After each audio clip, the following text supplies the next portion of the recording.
Greetings, dear brothers and sisters in Christ. Welcome to the Church of Our Lady of Lourdes. The celebration of the Eucharist today is for the third Sunday of Easter. Mass is in Tagalog. Mass intentions for the faithful departed Alexander June. Thanksgiving, birthday blessings for Jamie Perigil.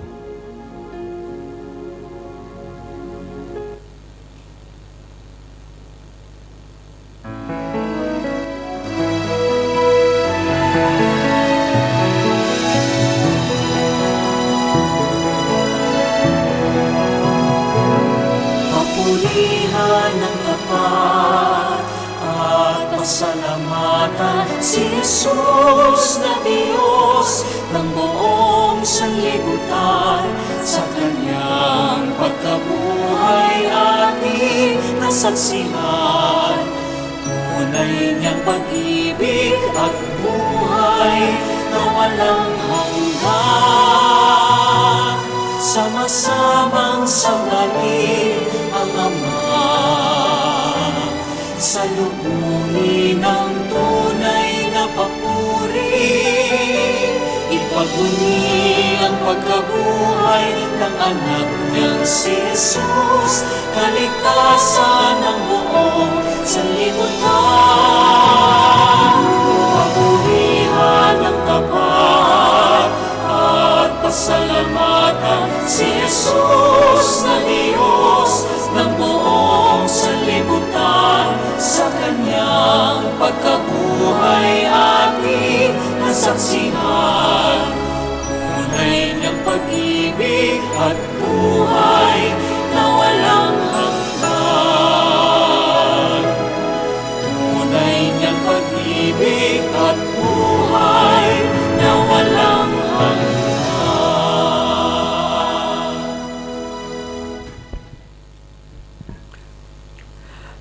Sa ngalan ng Ama at ng Anak at ng Espiritu Santo.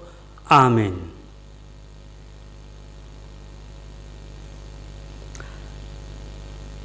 Ang pagpapala ng ating Panginoong Hesu Kristo, ang pag-ibig ng Diyos Ama at ang pakikipagkaisa ng Espiritu Santo naway sumainyong lahat at sumainyo rin. Habang nasa kanilang daan, patugong Emmaus ang dalawang alagad. Sila'y nag-uusap tungkol sa mga pangyayari ng may kinalaman sa pagpapakasakit, pagkamatay at muling pagkabuhay ni Jesus. Batid nila ang kwento ng muling pagkabuhay, ngunit nagdududa sila. Ipanalangin natin sa misang ito ang mga taong walang katiyakan sa kanilang buhay pananampalataya. Madama at maranasan nawa nila si Kristo na muling nabuhay sa tulong ng simbahan sa pagbabasa ng Biblia at pakikisalo sa Eucharistia. Mga kapatid, aminin natin ang ating mga kasalanan upang tayo'y marapat gumanap sa banal na pagdiriwang. Inaamin ko sa makapangyarihang Diyos at sa inyo, mga kapatid, na lubha akong nakasala sa isip, sa salita, sa gawa at sa aking pagkukulang.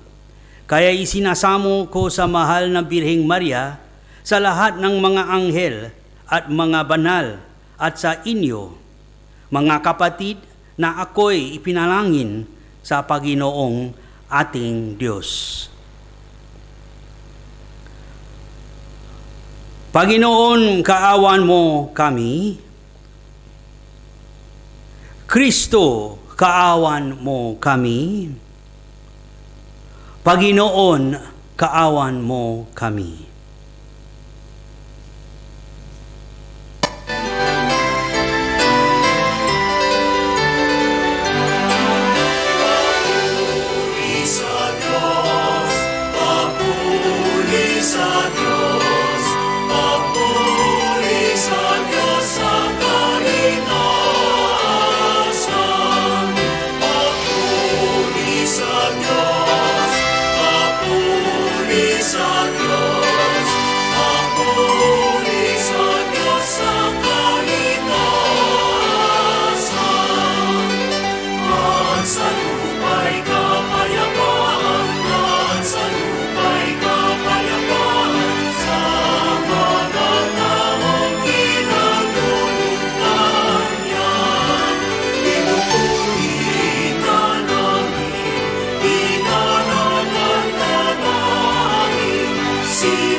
sa Diyos, papuri sa Diyos sa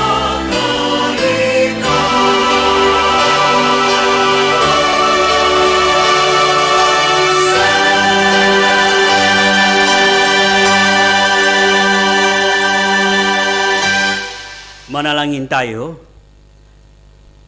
Ama naming makapangyarihan, laging nawag magalak ang iyong sabayanan sa pagkakaroon ng bagong kalooban upang sa kadakilaang dulot ng pag-anib sa iyong angkan, ang araw ng pagkabuhay ay maging pag-asa sa pagdiriwang sa pamagitan ni Heso Kristo kasama ng Espiritu Santo magpasawalang hanggan. Amen.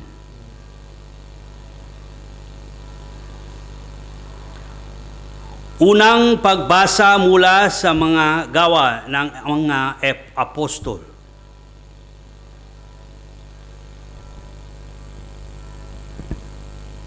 Noong araw ng Pentekostes, tumayo si Pedro at ang 11 apostol at nagsalita siya ng malakas. Mga kababayan at mga naninirahan sa Jerusalem, pakinggan ninyong mabuti ang akin sasabihin. Mga Israelita, pakinggan ninyo ito. Si Jesus na taga Nazareth ay sinugo ng Diyos. Pinatutunayan ito ng mga himala, mga kababalaghan at mga tandang ginawa ng Diyos sa pamagitan niya. Alam ninyo ito sapagkat lahat ay naganap sa gitna ninyo. Ngunit ang taong ito na ibinigay sa inyo ayon sa pasiya at pagkaalam ng Diyos sa mula pa, ay ipinako ninyo at ipinapatay sa mga makasalanan. Subalit siya ay muling binuhay ng Diyos at pinalaya sa kapangyarihan ng kamatayan. Hindi ito maaaring mamayani sa kanya gaya ng sinabi ni David. Nakita ko na laging nasa tabi ko ang Panginoon.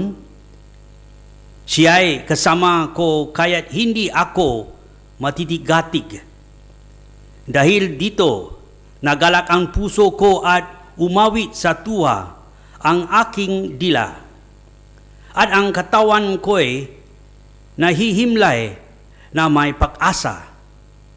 Sapagkat ang kaluluwa ko'y di mo pababayaan sa daigdig ng mga patay at hindi mo itutulo na mabulot ang iyong banal. Itinuro mo sa akin ang mga landasing patungo sa buhay. Dahil sa ikaw ang kasama ko, ako'y mapupuspos ng kagalakan. Mga kapatid, masasabi ko sa inyo ng tiyakan na ang patriarkang si David ay namatay at inilibing. Naririto ang kanyang libingan hanggang ngayon. Siya ay propeta at nalalaman niya ang pangako sa kanya ng Diyos na magiging hari tulad niya ang isa sa kanyang mga iniapo. Ang muling pagkabuhay ng Mesiyas ang nakita't hinulaan ni David ng kanyang sabihin.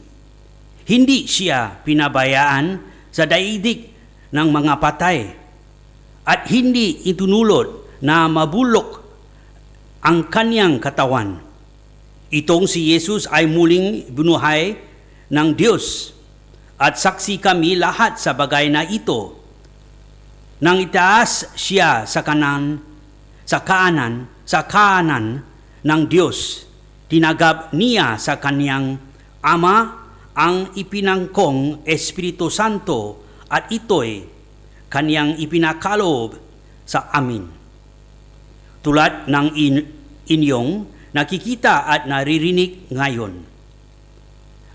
Ang salita ng Diyos. Salamat sa Diyos. Salmong Tugunan. Ituro mo ang landasing ng buhay kong hahantungin.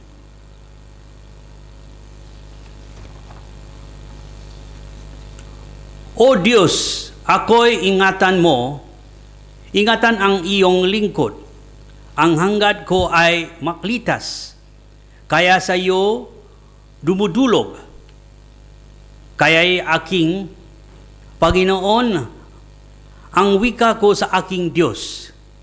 Kabutihang tinanggap ko ay ikaw ang kaloob. Ikaw lamang, Panginoon, ang lahat sa aking buhay. Ako'y iyong tinutugo sa lahat kong kailangan. Ituro mo ang landasin ng buhay kong hahantungin.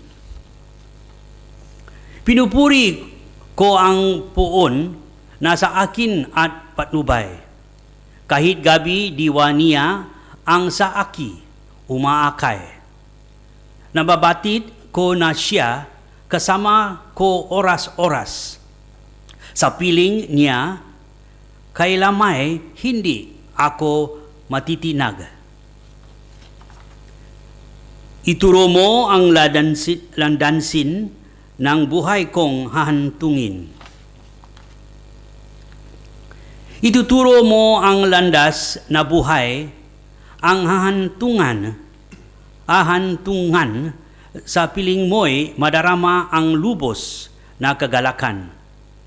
Ang tulong mo'y nagdudulot ng ligayang walang hanggan. Ituro mo ang landasin, ang buhay kong hahantungin.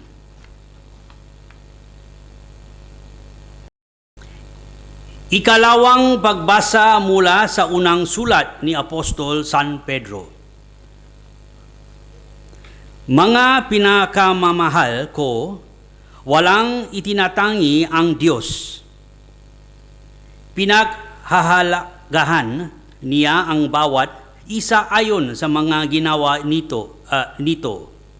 At yamang tinatawag ninyo siyang Ama, igalang ninyo siya habang kayo'y nabubuhay. Alam ninyo kung ano ang itinubos sa inyo sa walang kabulahang pamumuhay na inyong minana sa inyong mga magulang. Ang itinubos sa inyo'y di mga bagay na nagsisira o mauubos, paris ng ginto o pilak, kundi ang buhay ni Kristong inihayin sa krus. Siya ang koderong walang batik at kapintasan. Itinalaga na siya ng Diyos sa gawaing ito bago pa nilikha ang daigdig. At alang-alang sa inyo, ibinahayag siya bago sumapit ang katapusan ng mga panahon. Dahil sa Kanya, nanalig kayo sa Diyos na sa Kanya'y muling bumuhay at naparangal anupat ang inyong pananampalataya at pag-asa ay nasa Diyos. Ang salita ng Diyos. Salamat sa Diyos.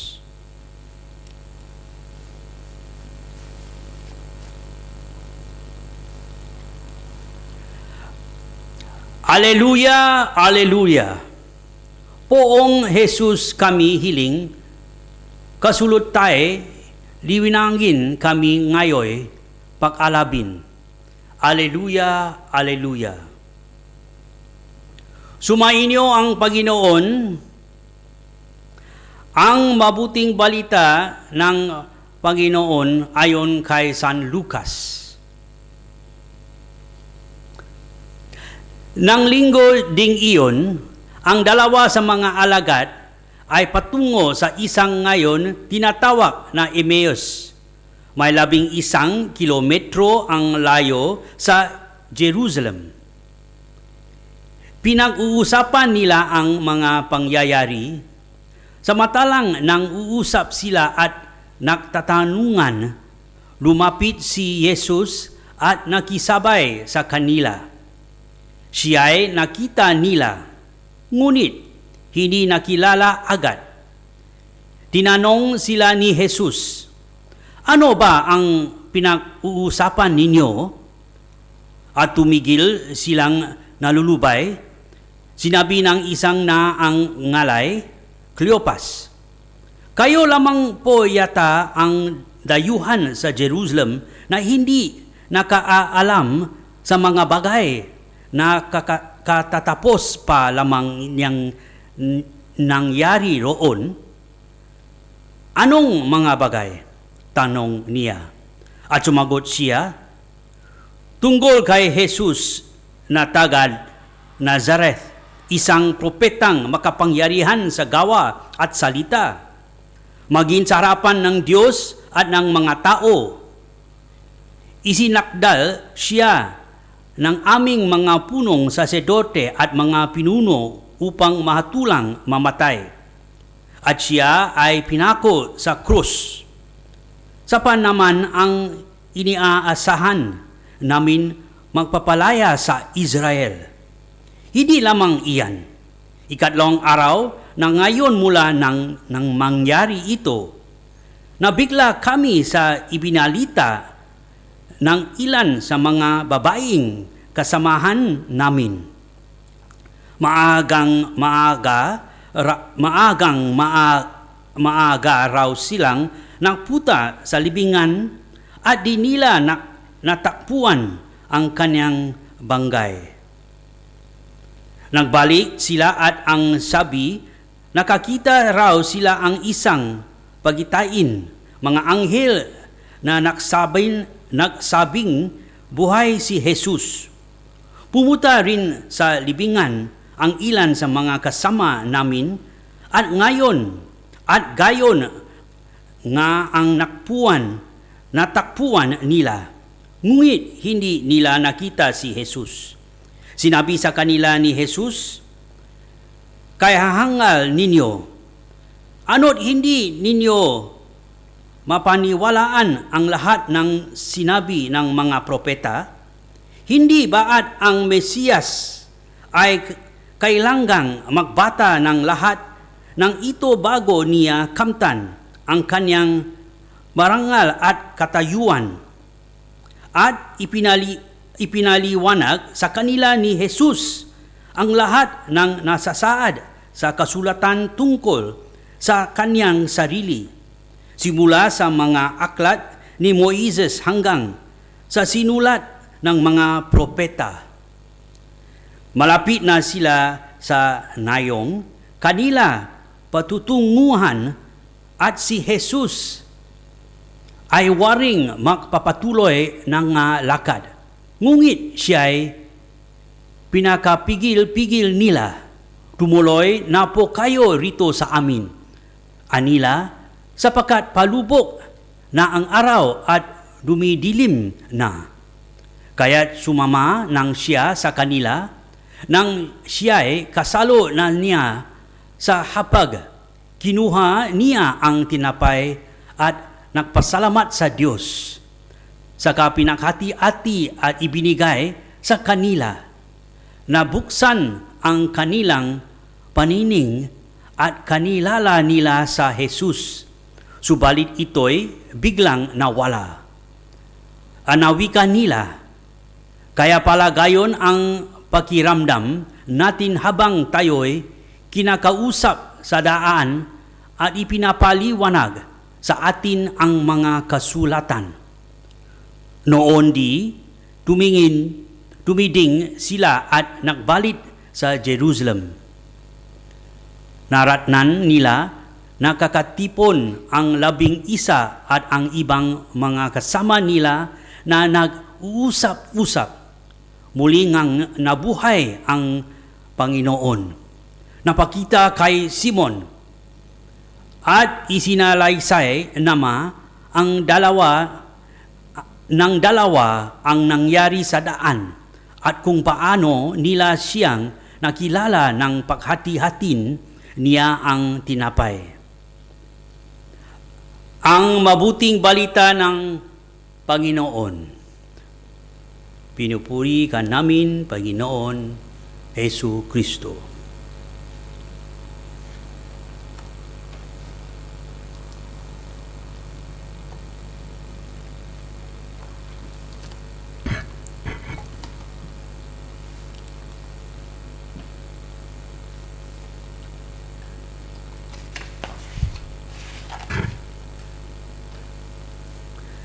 Whenever I share with people the gospel message, I always invite them to know and experience Jesus in a very human way. That they understand the human development of Jesus. His growing in wisdom, his anger, his frustrated tears, his joy in the spirit and with the children, his compassion for widows and lepers. You see, the most important part of the human relationship is shared feelings, honesty, and caring enough to confront.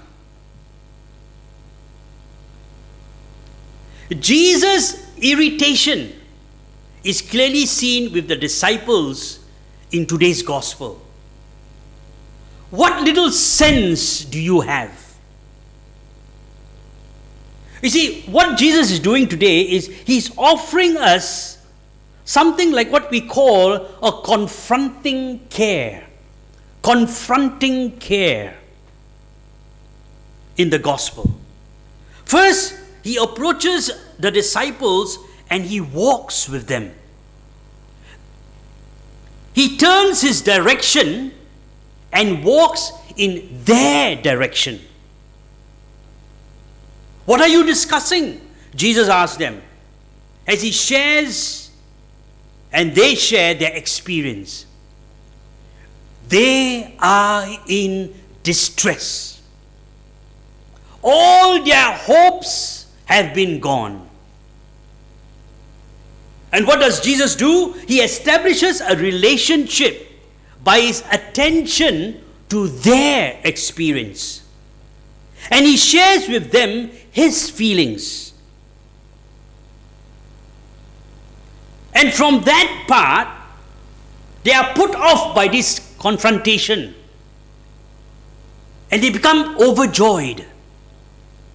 And slowly, they begin to understand. That is why we call this the road to Emmaus. The walk of our life also. See, confrontation is a face-to-face event. Jesus meets them face to face. If I risk confronting someone, I risk changing my direction, changing my opinion or my biasness. So my walk with someone calls for my time, my energy, and my attention. Jesus walks with us today and every day. And in that confrontation, my care and my concern is realized. And I am invited to stay for a meal.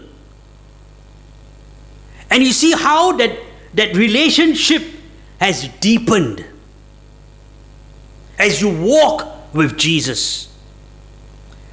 Cleopas and his friend took an about face and went back to Jerusalem. As what we call, they went back to the heart of the matter. When they had recognized the Lord in their lives, and when they had realized that their journey had just begun. So today's story is just another story of Jesus' love for his friends. A tremendous understanding of love as he walks with us. He sits himself with us. He blesses us. And he breaks open the bread of truth with all of us. So the story of Emmaus that is told today is likened to the Eucharist. We come to the liturgy with all our dashed hopes, and we open up our hearts honestly to the Lord, as all of you all are watching on your TV, on your phones. So we must listen carefully and attentively to the liturgy of the Word for some understanding of how our story is hidden in God's living Word. We come to the table where we recognize the presence of Jesus, not only at the Mass, but in all our journey, and especially at this time of our lives. You see, you must know, when we begin to celebrate the Eucharist like that, then our hearts too will burn.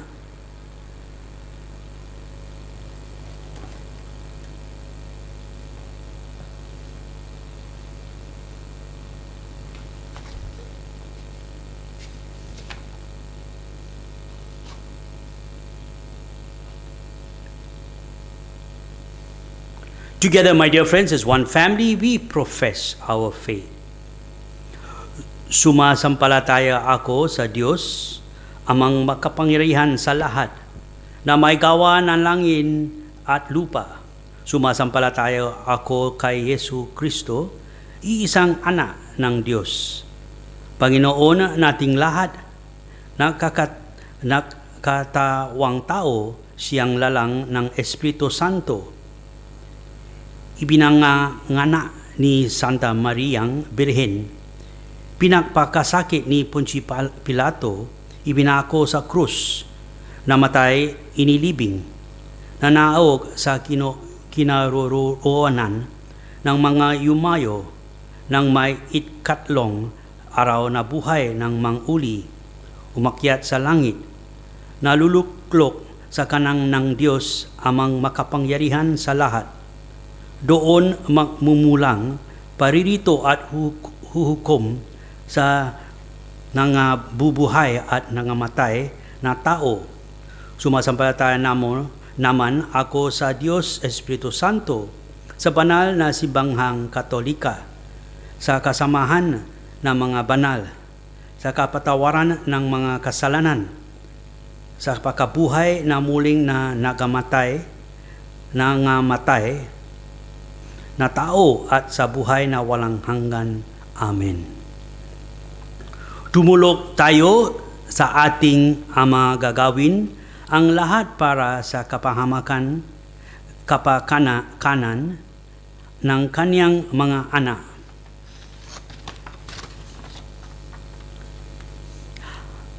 Ama namin, digin mo kami. Ama, alalayan mo ang simbahan at ang mga nanamahala sa amin pamayanan upang huwag silang mapagod sa pagsisilbi sa mga dukha, mga inuusig at mga isinasantabi sa amin pamayanan. Manalangin tayo. Ama namin, digin mo kami. Ama, gabayan mo ang mga nahaharap sa mga krisis sa buhay na mga nabibigatan dulot ng pagdududa at pagkatakot.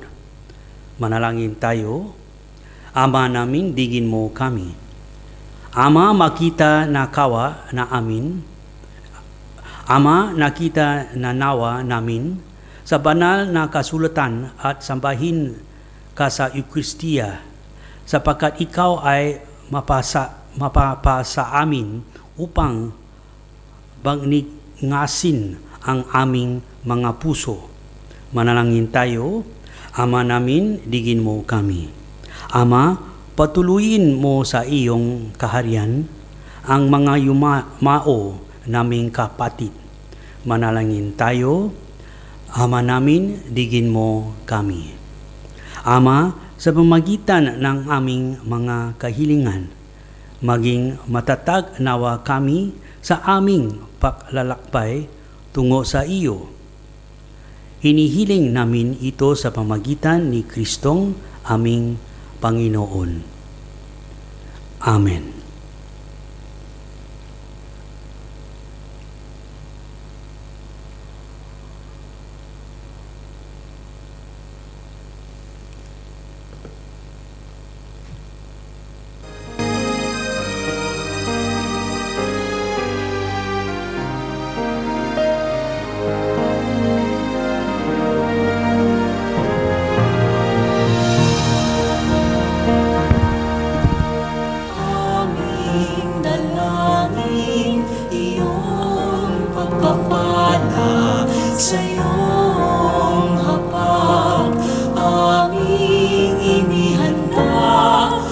Tinapay na ito na nagbibigay ng buhay, aming iaalay sa iyong mga kamay.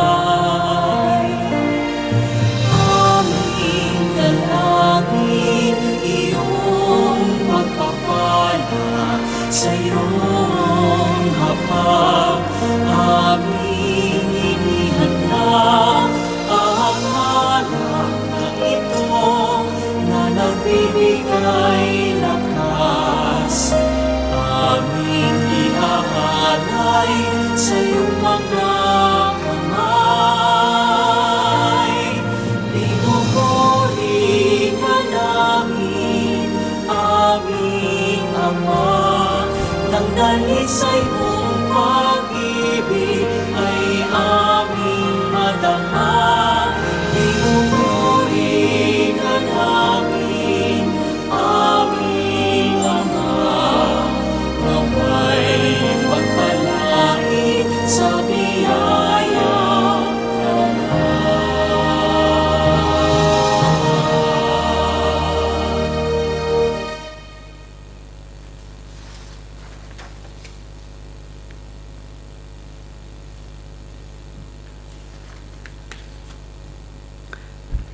Manalangin kayo, mga kapatid, upang ang paghahain natin ang kalugdan ng Diyos amang makapangyarihan.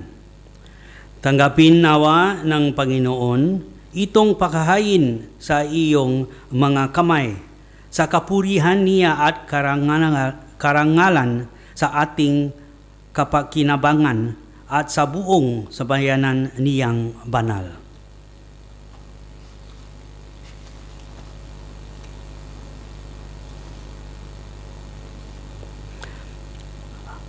Ama naming lumikha, tanggapin mo ang mga alay ng iyong sabayanang natutuwa, ang pagkabuhay na iyong anak ng niloob mong kami ikatuwa ngayon ay pabagbuhagahin mo ang galak na mananatili sa amin hambang panahon sa pamagitan niya kasama ng Espiritu Santo magpasawalang hanggan. Amen. Sumainyo ang Panginoon at sumainyo rin. Itaas sa Diyos ang iyong puso at diwa. Itinaas na amin sa Panginoon. Pasalamatan natin ang Panginoong ating Diyos. Marapat na siya ay pasalamatan. Ama naming makapangyarihan, tunay ng marapat na ikaw ay aming pasalamatan ngayong ipinagdiriwang ang paghain ng Mesiyas, ang maamong tupa ng tumubos sa aming lahat.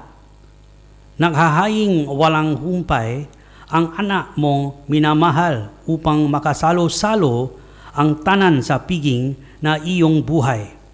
Hindi na mamamatay ang inihain sa krus. Ang sa krus ipinakoy buhay laging bilang handog. Kaya kaisa ng mga anghel na nagsisiawit ng papuri sa iyo, nang walang humpay sa kalangitan kami, nang bubuni sa iyong kadakilaan.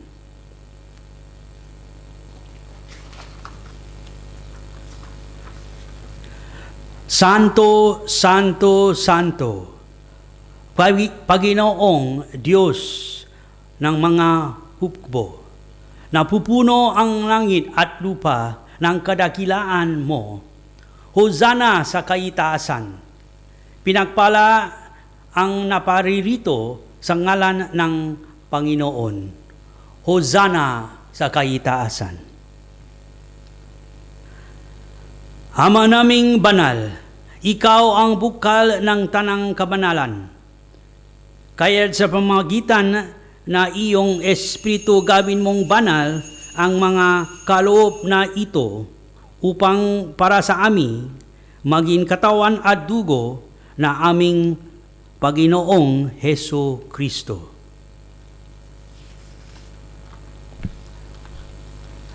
Bago niya pinagtiisang kusang loob na manginhandog, hinawakan niya ang tinapay.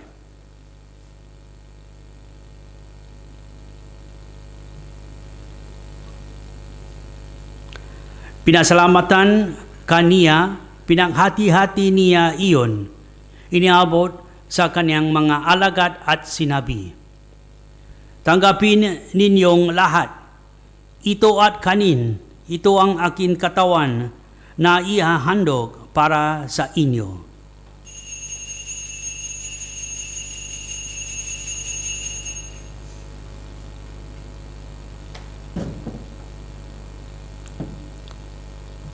Gayon din naman noong matapos ang hampunan, hinawakan niya ang kalis. Muli kaniyang pinasalamatan. Iniabot niya ang kalis sa kaniyang mga alagad at sinabi, "Tanggapin ninyong lahat ito at inumin. Ito ang kalis ng aking dugo, ng bago at walang hanggan tipan. Ang aking dugo na ibubuhos para sa inyo at para sa lahat, sa ikapagpapatawad ng mga kasalanan. Gawin ninyo ito sa pag-alala sa akin."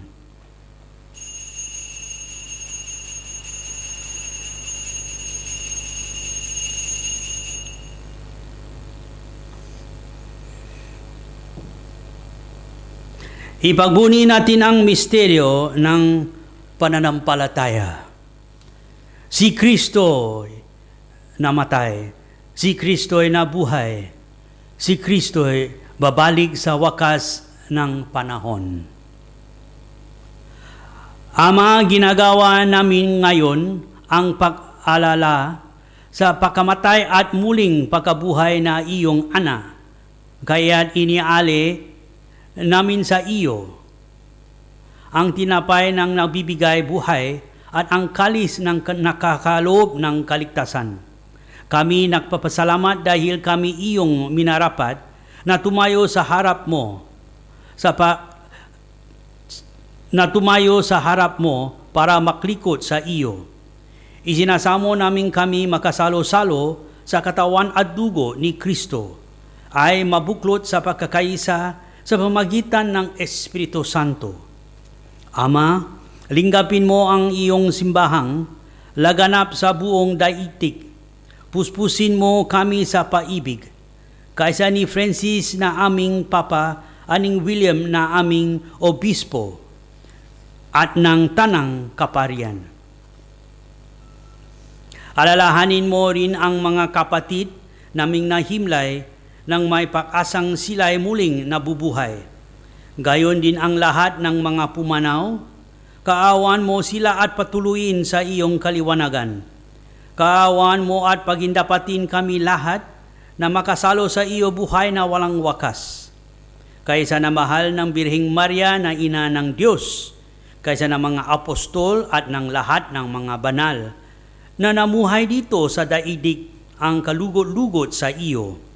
May pagdiwang nawa namin ang papupuri sa ika-rarangal mo sa pamagitan na iyong anak na aming Panginoong Hesu Kristo.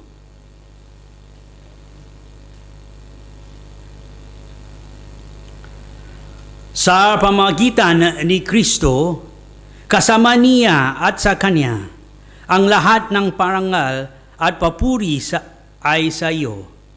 Diyos amang makapangyarihan, kasama ng Espiritu Santo, magpasawalang hanggan. Amen.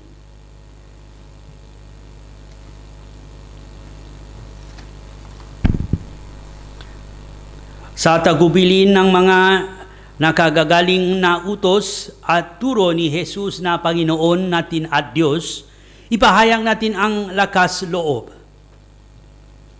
Ama namin sumasalangit ka, sambahin ang ngalan mo, mapasa amin ang kaharian mo, sundin ang loob mo dito sa lupa para ng sa langit. Bigyan mo kami ngayon ng aming kakanin sa araw-araw at patawarin mo kami sa aming mga sala para ng pagpapatawad namin sa nakakasala sa amin. At huwag mo kami impahintulok sa tukso at iadya mo kami sa lahat ng masama. Hinihiling namin kami iadya sa lahat ng masama, pakuluban ng kapayapaan araw-araw, iglitas sa kasalanan, at ilayo sa lahat ng kapahamakan, samantalang amin pinanabikan ang dakilang araw ng pagpapahayag ng tagapagligtas namin si Hesu Kristo. Sapagkat iyo ang kaharian at ang kapangyarihan at ang kapurihan magpakailanman. Amen. Panginoong Hesu Kristo, sinabi mo sa iyong mga apostol, kapayapaan ang iniiwan ko sa inyo, ang aking kapayapaan ang ibinibigay ko sa inyo. Tunghayan mo ang amin pananampalataya at huwag ang amin mga pagkakasala. Pakuluban mo kami ng kapayapaan at pagkakaisa ayon sa iyong kalooban kasama ng Espiritu Santo magpasawalang hanggan. Amen. Ang kapayapaan ng Panginoon ay laging sumainyo at sumainyo rin, magbigayan kayo ng kapayapaan sa isa't isa. Peace be with you.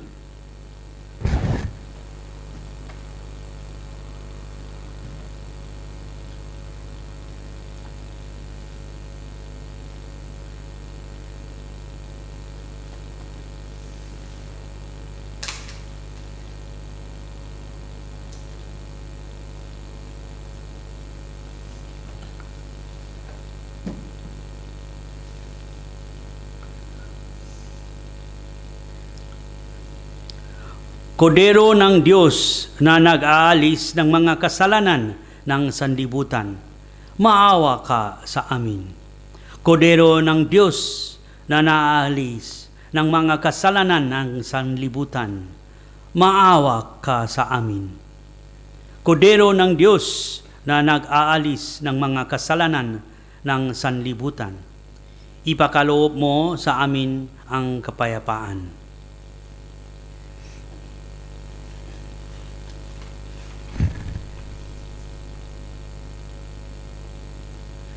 Ito ang kordero ng Diyos.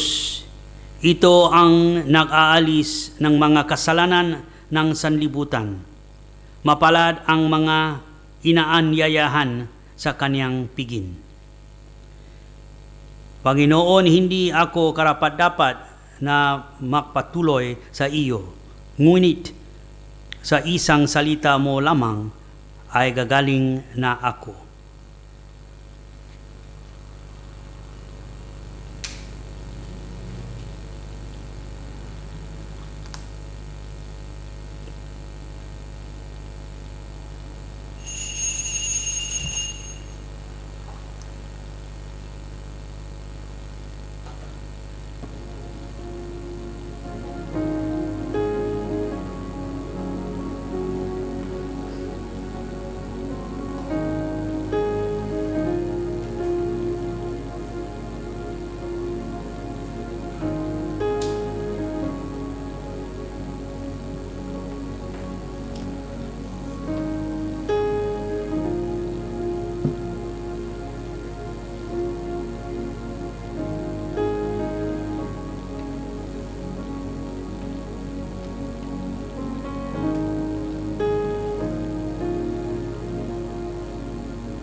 Manalangin tayo.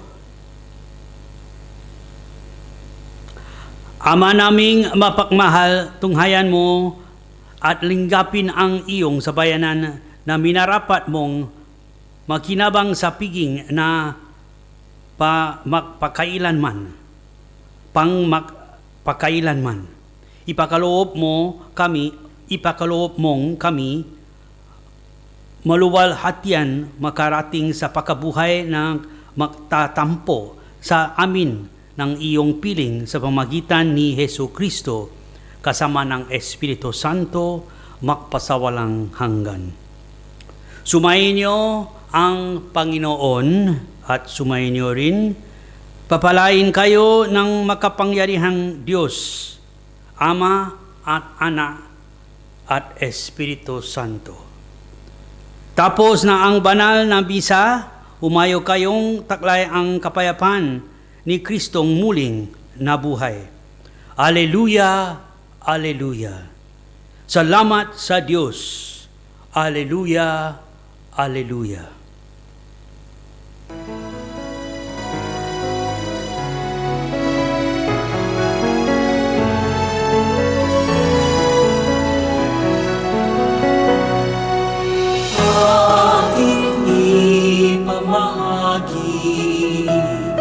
Ang dakila niyang pag-ibig, ipagpuni ang kanyang pagkabuhay, pagpapala na panghabang buhay.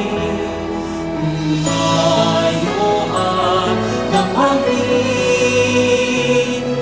biyaya ay ating tanggapin, na sa krus Kanyang inialay, kamatayan at muling pagkabuhay.